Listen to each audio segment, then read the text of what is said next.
Right, hi, I'm Tony, and I've made this course on teledentistry, but it's not really a course. It's more like an introduction to a course and what we're trying to achieve. So let's see how we get on. Well, we're not going to get on very well initially because the person who's been helping me a lot said, "You can't say this, Tony." And I said, "Well, I did." I said, "I use ChatGPT." He said, "Well, you can't do that." And I said, "Well, I can't find a course on teledentistry." So I was in contact with a few people in the States about 4 years ago. One was Teledentics. And really nobody's got much on about teledentistry and on coursework. So I asked ChatGPT because, as you know, it's based in America. And, that's where they do a fair bit of teledentistry, unlike here. So, yeah, I thought, well, I have done quite a lot. So this was with, I think this was Innovate UK. And so this is a Miro board, and this is about how you make a website or how you develop things like that. And I've made lots of courses, and yes, lots of presentations. I've made lots of videos. So the bit that's got ChatGPT in is basically the introduction and any text, and that's because my spelling's dreadful. I've got dyslexia as well, so I needed all the help I can get. So I hope you enjoy this, but yeah, be assured, it's all my own work, but hopefully it'll also be yours.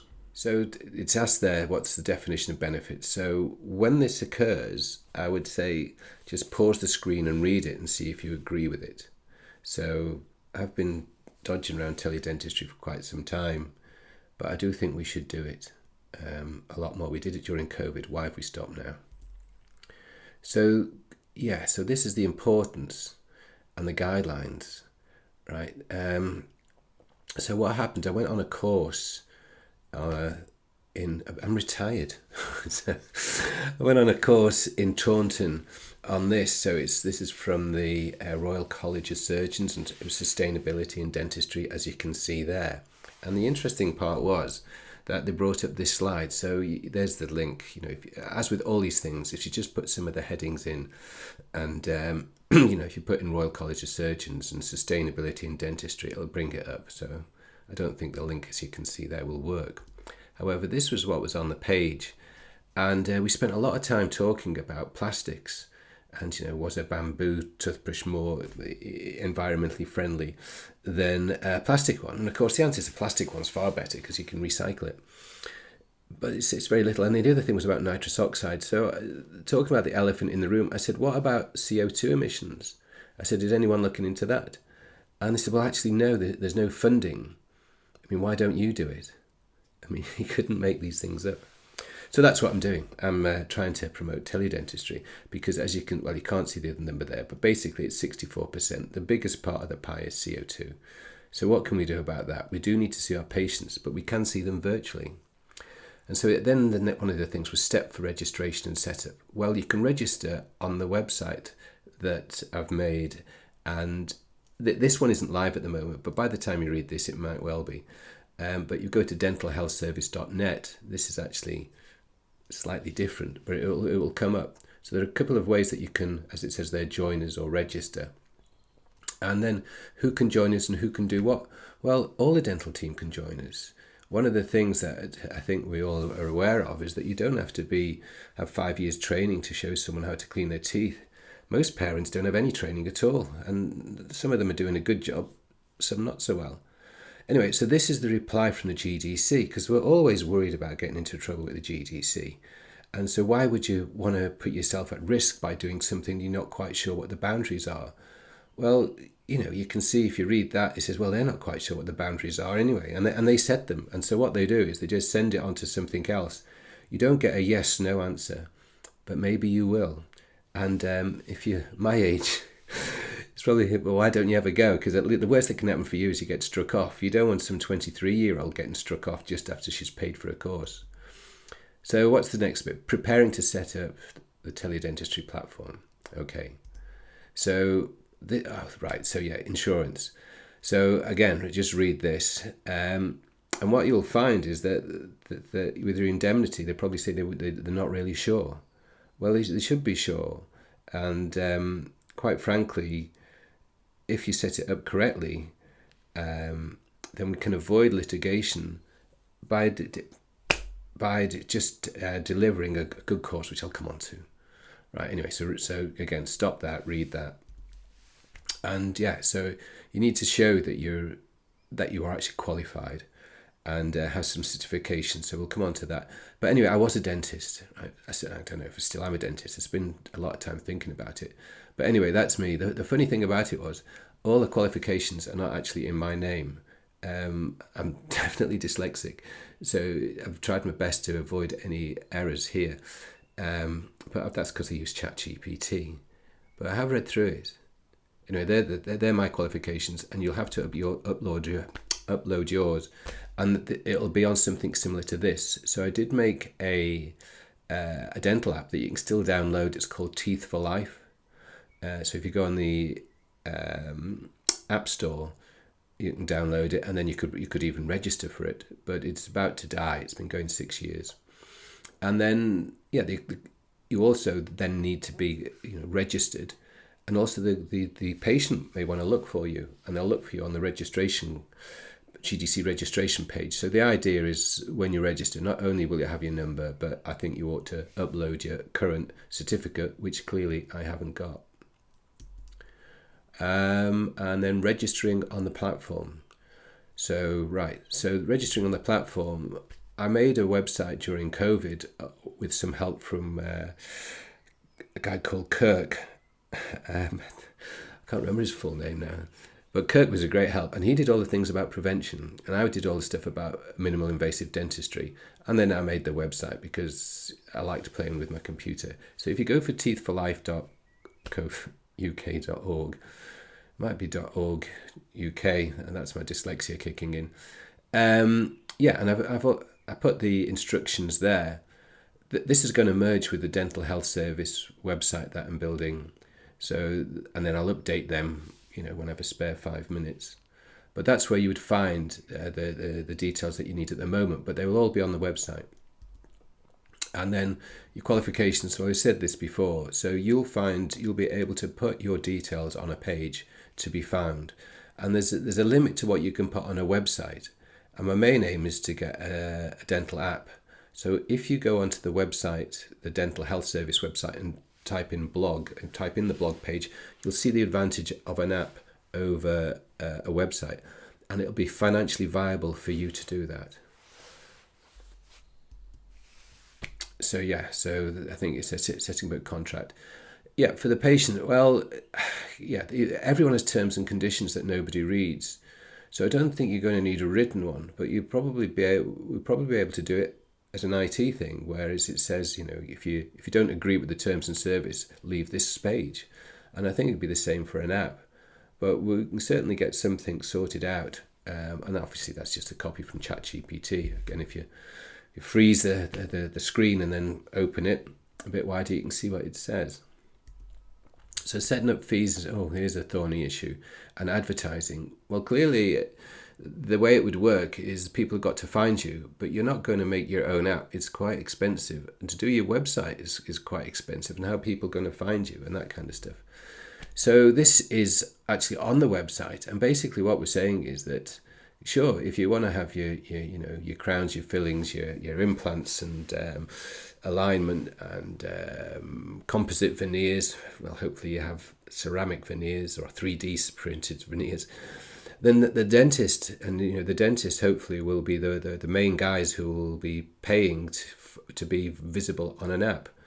But most nurses can do most of these things, and it's just getting you set up so that you can actually do them, where you can do the course. And so when it says about searching for the different types of therapy, that's what I'll put on the new registration site for an app. So at the moment, if you go onto the current app and you type in where you live, you'll find a dentist nearby, or a hygienist, or a nurse. And that's the idea, is that people will be able to find out locally, and they can find out what service are provided locally. And so when you put in your details, these are the things that will be on it. And yeah, so this is the app as it was and still is.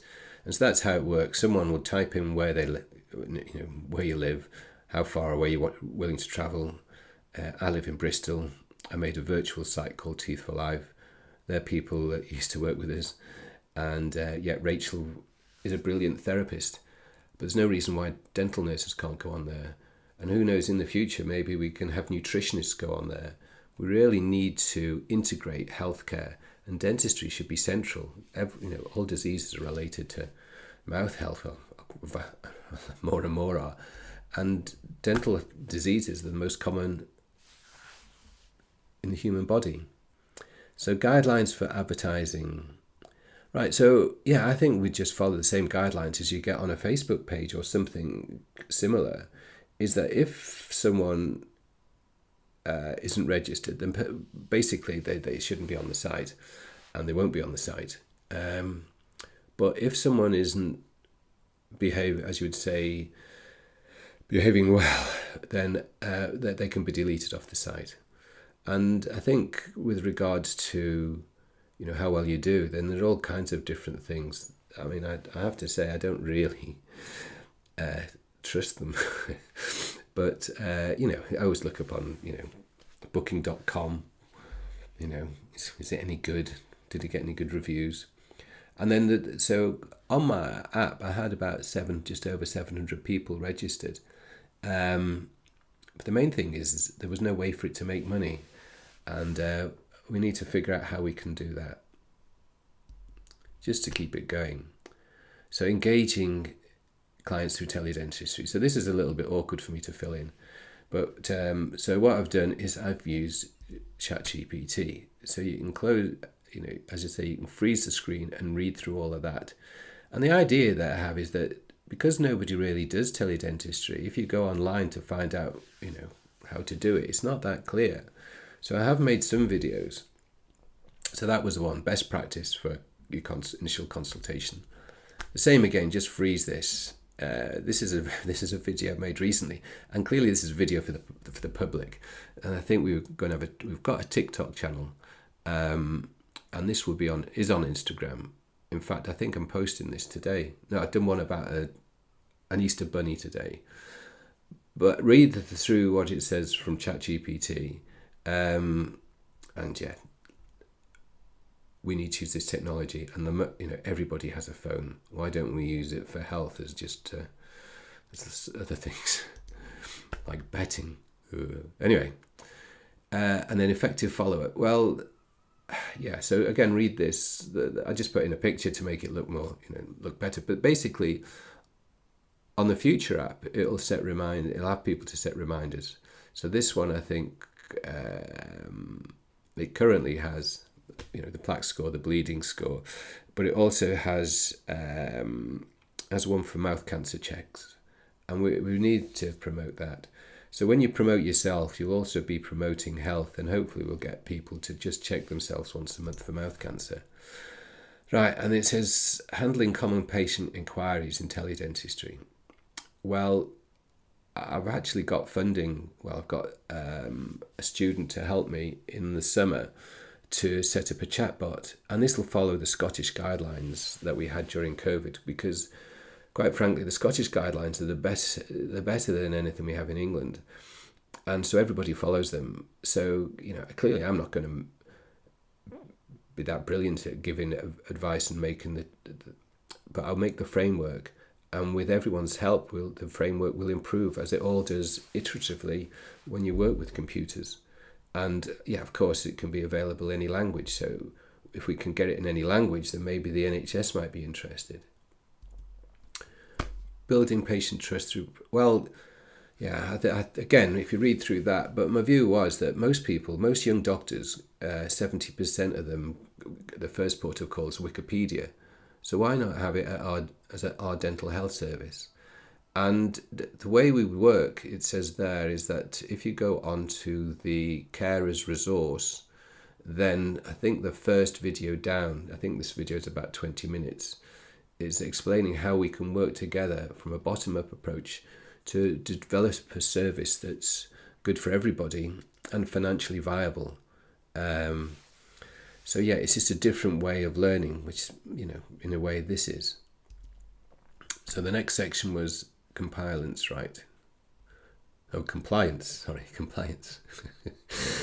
Oh, dear. Right, educating the public. Well, right, compliance, educating the public. I don't think that I may have left out compliance, but educating the public. Well, if we have an app, everything will be on the app. Oh, maybe I got that wrong.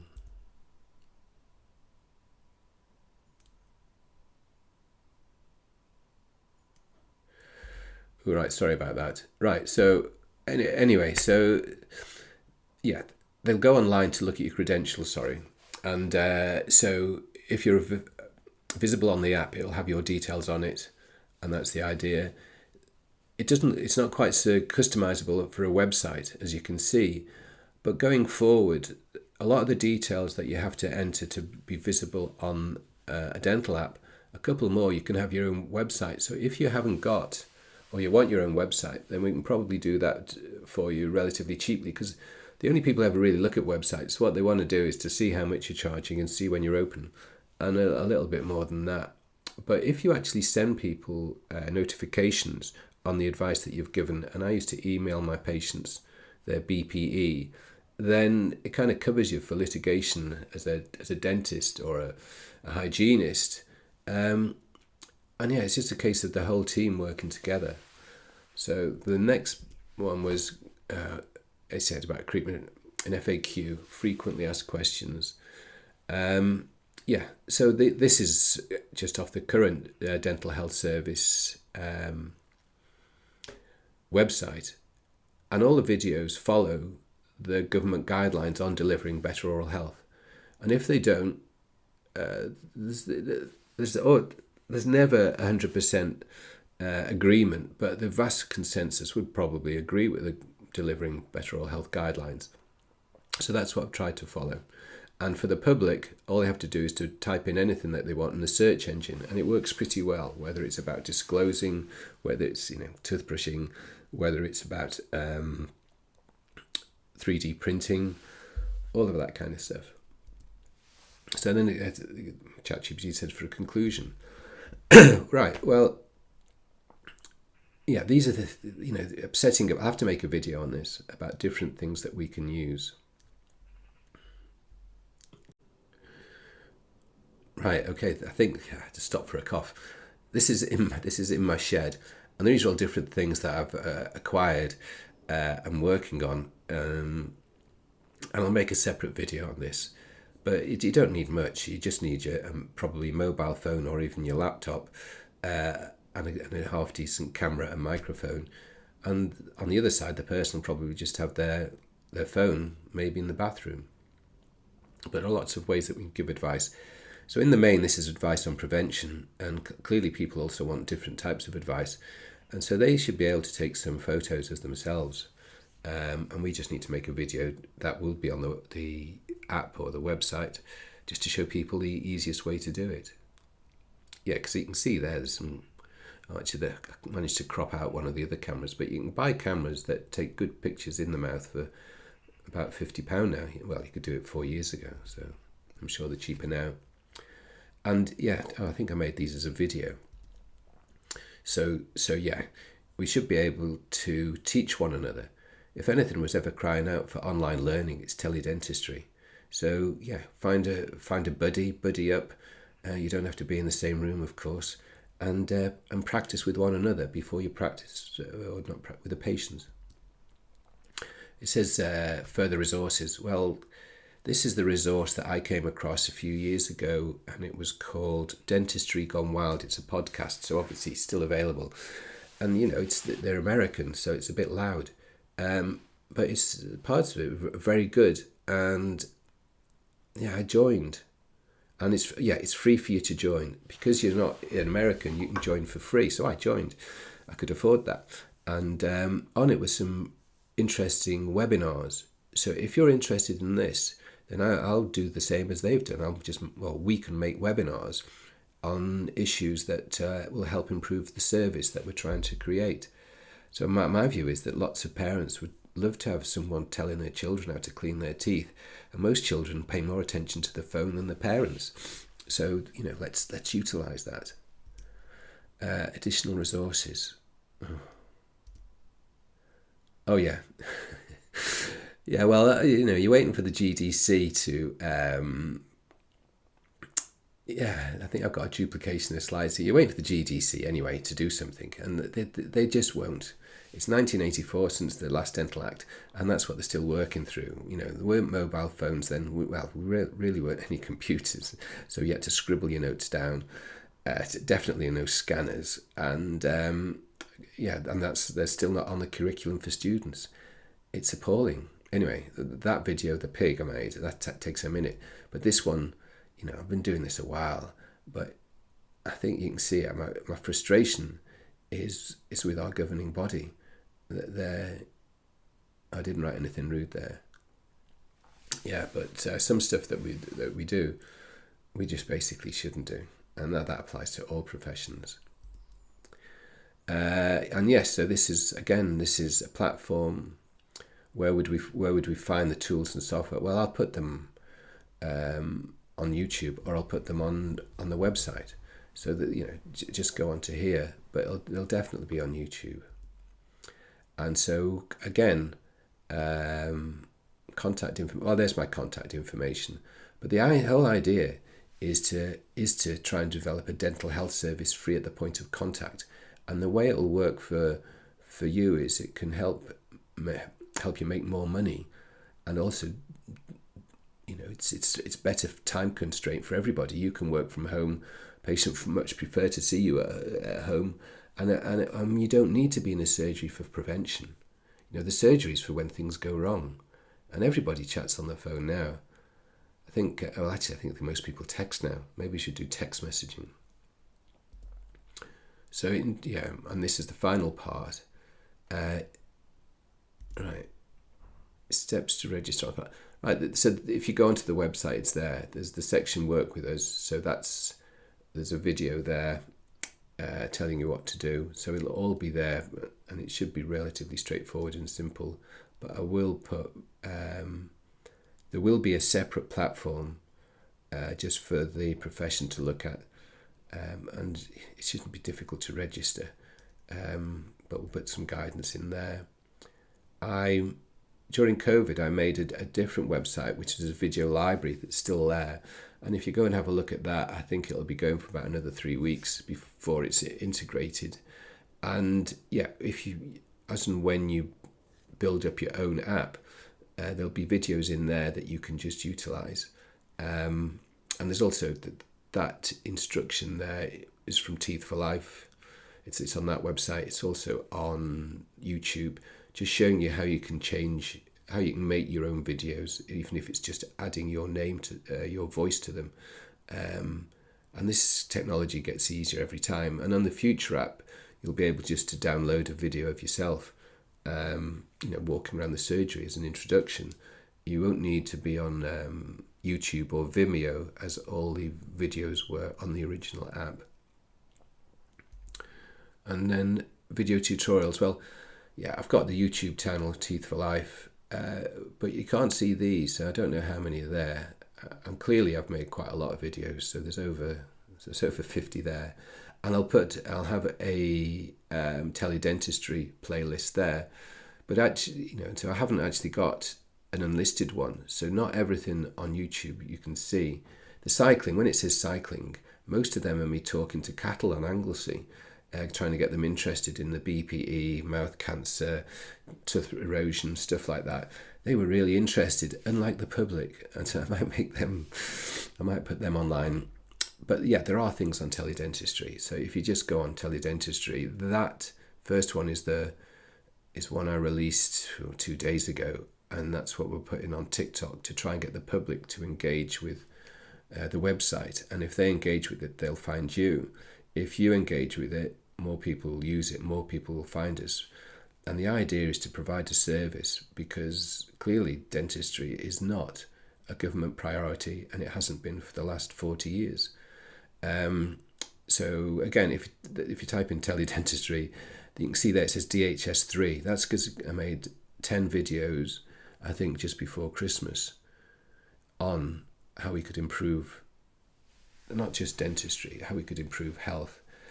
And if you just type in teledentistry when you're not on the platform, there aren't many to look at, because that's what I've been doing, is trying to find one that does it, and nobody does it anyway. But this chap, Paul Glassman, right, so he's a professor in California. I met another guy, Richard Neiderman, I think, who's also, they're both older than me, and they've both been banging on about providing the service with silver diamine fluoride, as well as home cares, as well as expanding the number of people who can provide a dental service. So have a look at his views, and what they are doing and have done, we need to follow. Oh, and I hope that works. I hope this works.